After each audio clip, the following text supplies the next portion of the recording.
Good morning, everyone. Our today's lecture is on protein, energy, malnutrition, part 6, management. In the last part, we had discussed about that general treatment involved 10 steps in two phases. The two phases were the initial stabilization phase, which was focusing on restoring of the homeostasis and on treatment of medical complications. That phase was taking 2 to 7 days. Then the next phase was rehabilitation phase, which focused on rebuilding of the wasted tissues, and that phase takes several weeks, that is 2 to 6 weeks. Then after that, we had discussed about 10 steps. Step 1 was treatment and prevention of hypoglycemia. Step 2, treatment and prevention of hypothermia. Step 3, treatment and prevention of dehydration. Step 4, correct electrolyte imbalance. Now today we will continue with our previous lecture, part 6, management of protein energy malnutrition. In the last part, we had discussed 4 steps. Now today we will continue with step 5, treatment and prevention of the infection. So the infection. Now infection does not produce the classical sign of fever and tachycardia in severely malnourished children. Means a child with severe malnutrition must have infection, must present with infection, but that infection does not produce, that infection does not present with any classical signs of fever and tachycardia. There are no sign and symptoms of fever or tachycardia. Instead, that severe infection is associated with hypothermia. Localizing signs of infection are not present. Local signs of infection, they are absent. Almost they are absent. Then the most common site of infection are the skin, alimentary tract, respiratory tract, which include ear, nose and throat, and urinary tract. Now similarly, multiple infections are common, but assume serious infection and treat them. Similarly, we had discussed in hypothermia and hypoglycemia that in any case, if we are not able to measure the blood glucose level or we are not able to measure hypothermia, then also we should assume that a severely malnourished child has hypothermia, has hypoglycemia, and we should treat accordingly. Similarly, in infection also, a severely malnourished child has multiple infections, and multiple infections are common in severely malnourished child. So we should assume that these infections are serious and we should treat accordingly. Now majority of the infections are caused by the gram negative organisms. So all the severely malnourished children, they should be assumed to have serious infection on their admission in the hospital. Then hypoglycemia and hypothermia, they are the indicators, they are the markers of severe infection in children. Then few investigations are done for identifying the infection, and those investigations could be hemoglobin, total leukocyte count, DLC, then peripheral smear, anti-tuberculous culture, blood culture, X-ray of the chest, Mantox test, then peripheral smear for malaria, then CSF examination if meningitis is suspected. So these are some of the investigations which are done for identifying the infections. Then treatment part, all the children with suspected infection, they should be treated with broad spectrum antibiotics like ampicillin, gentamicin, amikacin, anti-malarial drugs, anti-malarial treatment and anti-tuberculous treatment. It should only be given when the child has that condition diagnosed. So if that particular condition is diagnosed, then only anti-malarial and anti-tubercular treatment should be given. Treat with parenteral ampicillin. Dose is 50 milligram per kg, 6 hourly for at least 2 days, followed by oral amoxicillin, 15 milligram per kg per day, 8 hourly for 5 days. and gentamicin 7.5 milligram per kg, or arnicacin 15 to 20 milligram per kg intramuscularly or intravenous once daily for at least 7 days. If there is no improvement occurring within 48 hours, then change to IV cefotaximine 100 to 150 milligram per kg per day, 6 to 8 hourly, or ceftriaxone 50 to 75 milligram per kg per day, 12 hourly. If other specific infections are identified, give appropriate antibiotics. Then the response to treatment is identified by response to treatment. Whether the child is responding to the treatment, that is indicated by resolution of the initial signs or symptom of the infection, if any present. So if the initial sign and symptoms they are subsiding, then we can say that the child is responding to the treatment, or the activity of the child has improved, the appetite has improved, or the child is interacting normally with the parents. Then also we can say that child is responding to the treatment. But the child should also be screened for infection with resistant bacterial pathogens, HIV, tuberculosis, or any other pathogen if there is no improvement in the condition of the child, or if the condition of the child is deteriorating from before, or if there is no improvement in the signs and symptoms of infection, then the child must be screened for infection with resistant pathogens, tuberculosis, HIV, and any other pathogen. Prevention: follow standard precautions like hand hygiene. The effectiveness of the hand hygiene should be emphasized to all the healthcare providers, patients, and the attendants, because the children are at greater risk of acquiring infection due to the compromised immune status. So the children are at high risk of acquiring infections.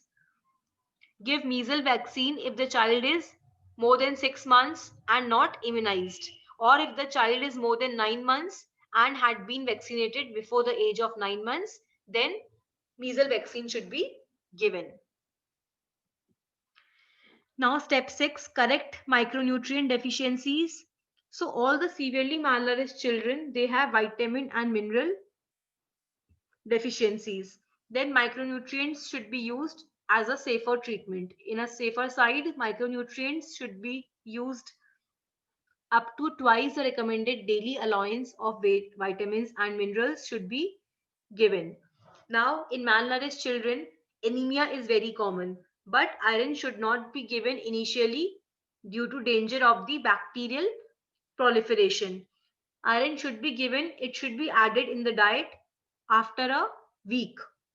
For 1 week, medical therapy should be given, and then after that, iron should be given, or it should be given when the child has good appetite and has start gaining weight. Then vitamin K should be administered in a single dose intramuscularly, and the dose should be 2.5 milligrams at the time of the admission. On first day, give vitamin A orally if the age is more than 1 year. If the age is more than 1 year, then give 2 lakh international units.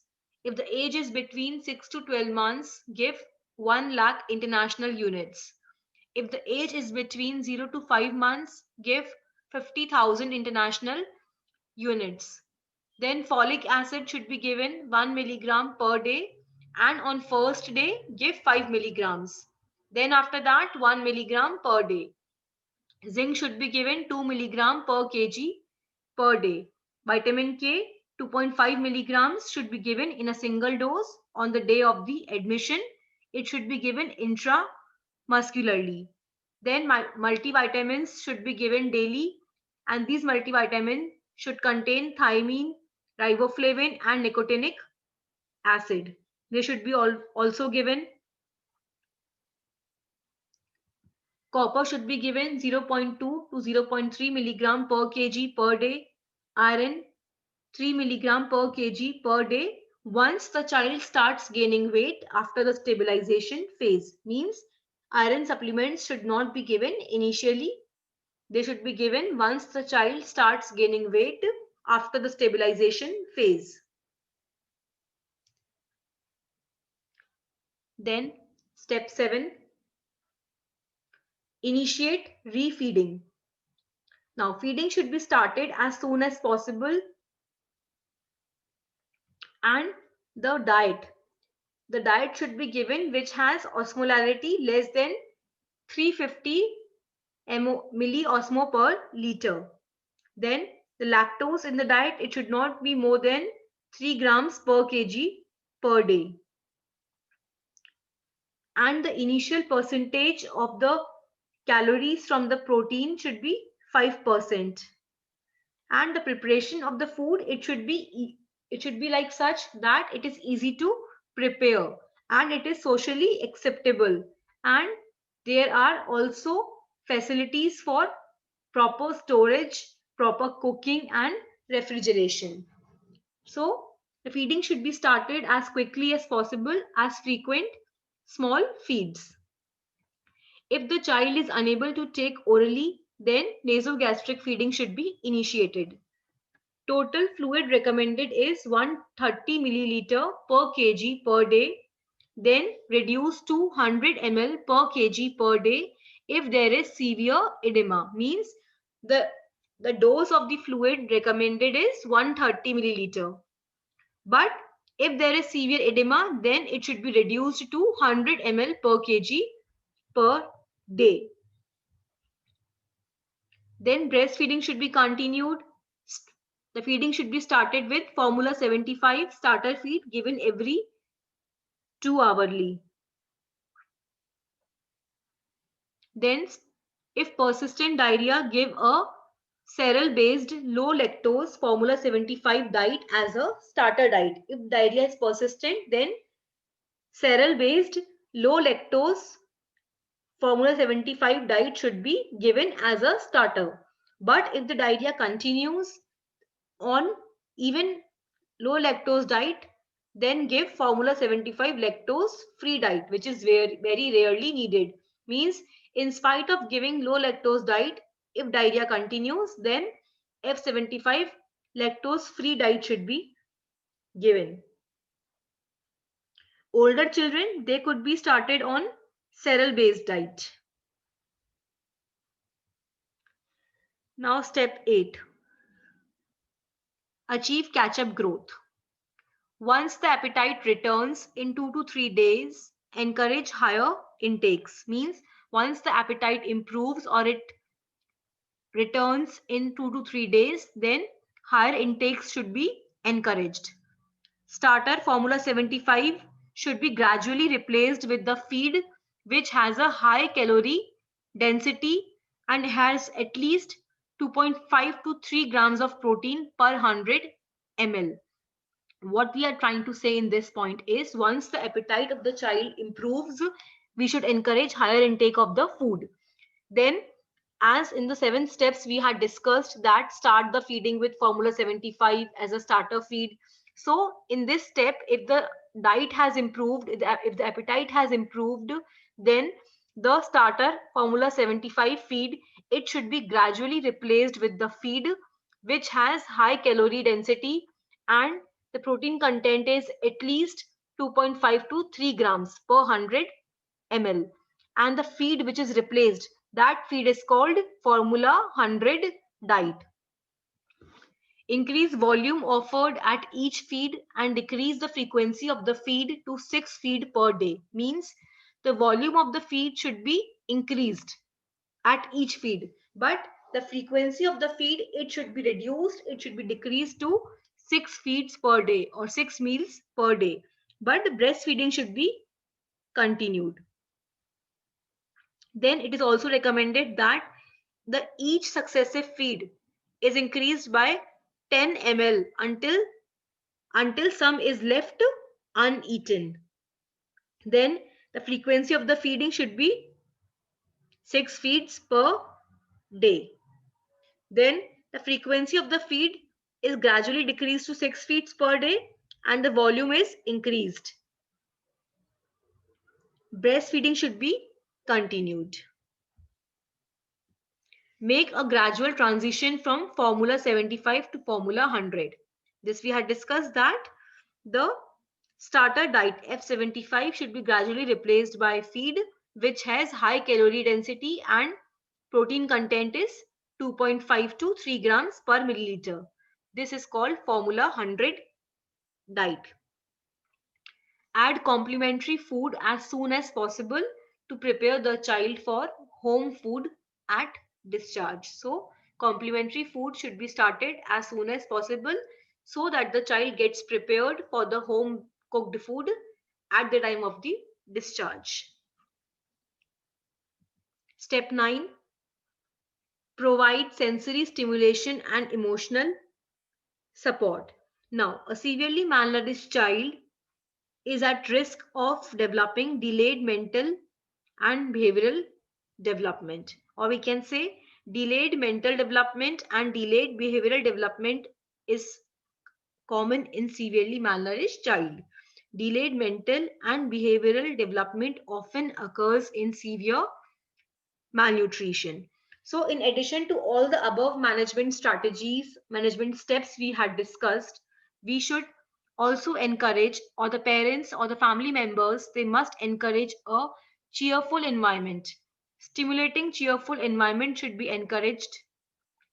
Then age appropriate structural play therapy for at least 15 minutes or 30 minutes per day. Age appropriate physical activity as soon as the child is well enough, and tender loving care. So what we are saying in this point is, in spite of all the management strategies, the parents or the family members, they must encourage a cheerful, pleasant atmosphere, a cheerful environment for the children. Then age, according to the age appropriate play therapies for at least 15 minutes or 30 minutes per day should be encouraged. Then according to age, physical activity for the child as soon as the child is well enough, and tender loving care, because these children, they develop delayed mental development and behavioral development. Then the last step is step 10. Prepare for follow up after the recovery. Now a child is said to have recovered when his weight for height is 90% and there is no edema. The child is still likely to have low weight for age because of the stunting. So we can say that the child has recovered when his weight for height is 90% and there is no edema, but still the child has low weight for the age because of the stunting. Now, this is very important. Primary failure to response. Primary failure to respond, it is indicated by these four indications. Failure to regain appetite by 4th day. Failure to start losing edema by day 4. Presence of edema by day 10. Failure to gain at least 4 milligram, 5 gram per kg per day by day 10. Now, this is the primary failure to respond. Now, secondary failure to respond is indicated by failure to gain at least 5 gram per kg per day for consecutive days during the rehabilitation phase. Now, this is the primary failure and the secondary failure. So, primary failure to respond is indicated by four indications, and those indications were failure to regain appetite by 4th day, failure to start losing edema by 4th day, presence of edema on 10th day, failure to gain at least 5 grams per kg per day by 10th day.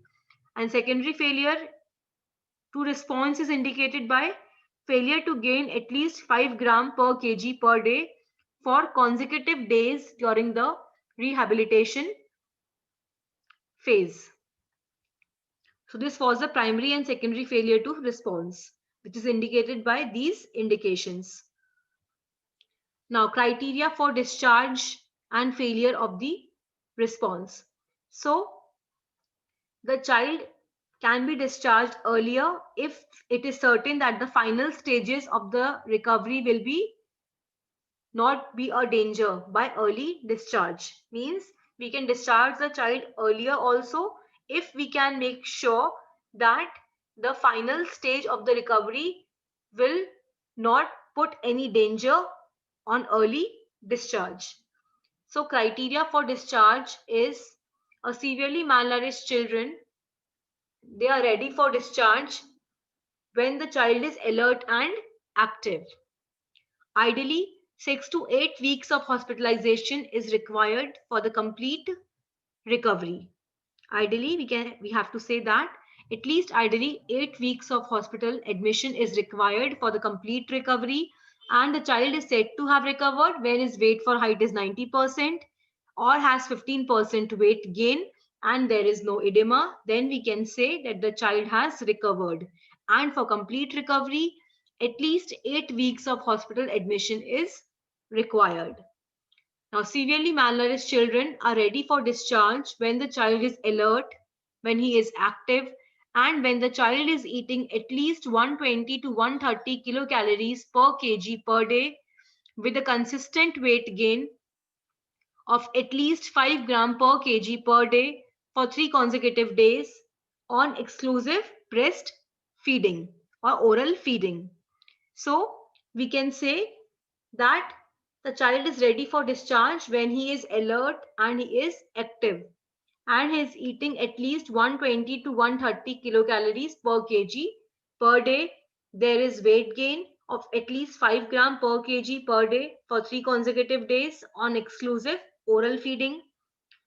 When the child is receiving adequate amount of the micronutrients daily, the child is free from infection, there are no signs and symptoms of infection present, has completed immunization appropriate for the age, and the caretakers, the family members or the parents, they have been sensitized to take proper care of the child at home. The caretaker has been sensitized to home care, and the caregiver should also be advised, or the parents must also be advised to bring the child back for the regular follow-up checks and must ensure booster immunizations, make sure that vitamin A is given every 6 months. The baby is taking feed frequently with energy nutrient food and has been given structured play therapy. If these points are fulfilling, then we can say that the severely malnourished child is ready for discharge. Now, criteria for discharge before recovery is complete. Now, the recovery has not been completed. Now, what's the criteria for discharge when the recovery is incomplete? For some children, earlier discharge may be considered if the effective alternate supervision is available. Means earlier discharge is considered if the alternate supervision is effective and it is available, or we can say if the effective treatment alternative substitute supervision is available, then earlier discharge is considered. Then domiciliary care should only be considered if the child is aged more than 12 months. Now here we are discussing about the domiciliary care. It should only be considered if the child is above 12 months of the age, has good appetite with satisfactory weight gain, has completed the antibiotic treatment, has taken 2 weeks of potassium, magnesium, minerals, vitamin supplements, or continuing supplementation at home is possible. Now, it is very important to make sure that the mother or the caretaker has the financial resources to feed the child, and they are specifically trained to give the appropriate feed, that is the type of the feeding, amount of the feed, frequency of the feeding. Then the mother or the caregiver is living within the approach, within the reach of the hospital, and the mother is trained to give structured play therapy and is motivated to follow the advice given. So this is the criteria for discharge before the recovery is complete. And The domiciliary care is only considered in the child who are above 12 months of the age, in children who have good appetite and the weight gain is satisfactory, children who had completed their antibiotic treatment, they have taken at least 2 weeks of potassium, magnesium, mineral, vitamin supplements, and the supplements could be continued at home. Then, if the mother is motivated to follow the advice given, if the mother is living within the reach of the hospital, if the mother is trained to give appropriate feeding type, amount, and frequency of the feed, and the mother has financial resources to feed the child. Now, some of the homeopathic remedies for management of the protein energy malnutrition: Abrotenum, Argentum nitricum, Baryta carb, Calcarea phosphorica, Calcarea carbonica, Senna, and Chamomilla. So with this, then hypersulfur, iodine, magnesium carbonica, natrum muriaticum, and silica. Then sulfur tuberculinum. Now, these are the common remedies to be thought of in protein energy malnutrition. Thank you. With this, we complete with our topic with our management of protein energy malnutrition. Thank you.